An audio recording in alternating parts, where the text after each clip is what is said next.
Hey guys, welcome to this week's episode of Delving with Devin. So we got a spicy one for you this week. So Esper isn't really a color combination that's seen a lot of play in Modern, and I'm really not too sure why. I mean, it's got a lot of strong cards. It's got all the hand disruption. It's got Path Exile. It's got Snapcaster Mages, those sorts of things. But it's just never really put up any reasonable numbers. So we're gonna try it today. We're gonna run an Esper list. We're gonna run some Gifts Ungiven because Gifts Ungiven's a sweet card and doesn't really see too much play in Modern. So what does this card do? It lets you search for 4 cards in your deck. You reveal them, or 4 cards with different names, I should mention. You reveal them to your opponent, and then they choose two to go to your graveyard, and then the rest go to your hand. So this card enables quite a few things. First off, it's just straight up card advantage. So there's some games where you just search for 4 different cards, get two. It's basically a 2-for-1 instant speed, which is pretty good. But we got some combos worked in here. So what this allows you to do is you can search for Unburial Rites and any other one creature, and it forces your opponent to put both of them into your graveyard. So you can basically go like end of turn gifts, search for Unburial Rites and Elishnorn. They both go to the graveyard. You untap, you get an Elishnorn into play. And against certain decks, that could just be unlosable when you get that into play.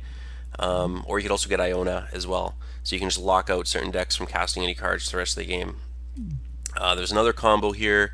You can just Gifts Ungiven for Life in the Loam, Raven's Crime, and either Tech Edge or Ghost Quarter, depending on what you're playing against. And what this allows you to do is basically recur Ghost Quarter every turn for the rest of the game, while you can also be stripping their hand, because Life in the Loam allows you to get 3 lands back.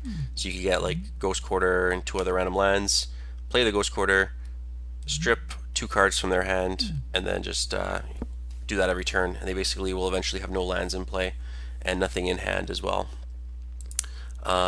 We've also got Lingering Souls, which is a great card with Gifts Ungiven. It's just great value when you search for 4 random cards. Or I shouldn't say random, but 4 cards. One of them can be Lingering Souls. You're for sure getting value off of it. Even if they put it in the graveyard, you can still get the 2 spirits. We've got 4 Liliana. So what this allows us to do is if we were to happen to draw our Iona or our Elishnorn or even Unburial Rites, if we want to discard it into the graveyard. It's also just a fantastic card. I know it's a little bit expensive, but if you don't own your playset of Liliana the Veils, you need to get out there and get that playset. Chances are, though, it will probably, if I had to guess, be in Modern Masters 2017, so that might lower the value of it slightly. But it's just a phenomenal card. Highly recommend getting a set. We've got 1 Serum Vision, so this is just a little bit of card selection. It just kind of goes well with our Jace. Jace is playing a similar role to Liliana. It allows us to discard Elishnorn or Iona or those sorts of things. And it's just like another threat that they need to deal with. If they don't deal with Jace, you can just kind of take over the game with that alone. So it just kind of forces them to keep in their Lightning Bolts, those sorts of things, even when Lightning Bolt isn't that good against our other threats. So removal, we've got 4 Paths. Great card right now. Deals with so many cards, all the Eldrazi that are running around, those sorts of things.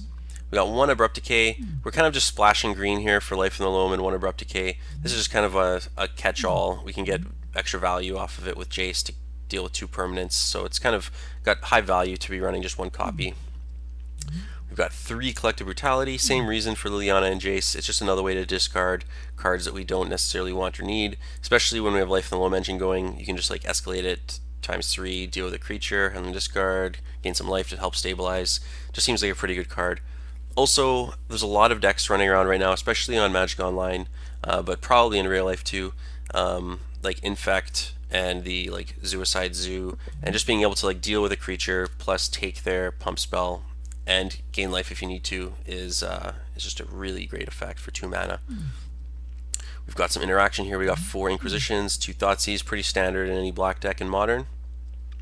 Heading over here to the mana base, we've got Plains, Swamp, Island, just so that if we happen to get pathed, if they path our Jace or Ghost Quarter us, we can get a basic. We've got 12 fetches here. So the reason we're running so many fetches, A, it helps flip Jace, but B, since we're running kind of 4 colors, well, 3 plus splashing green, we just got so many shocks that we want to be able to find any color we want at any time. So just talking about our shocks here, we've got 6 shocks, one of each for the relevant colors. We've got an Urborg, so this should help us cast like Liliana through, like if we happen to draw like a plains and an island or whatever, maybe a breeding pool, we can still cast Liliana relatively easily with the Urborg out, or it also allows us to go like turn 4 like Liliana plus Inquisition or whatever. And then we've got a Singleton Colonnade, just another angle of attack. So let's head over here to the sideboard. Let's see what we've got cooking.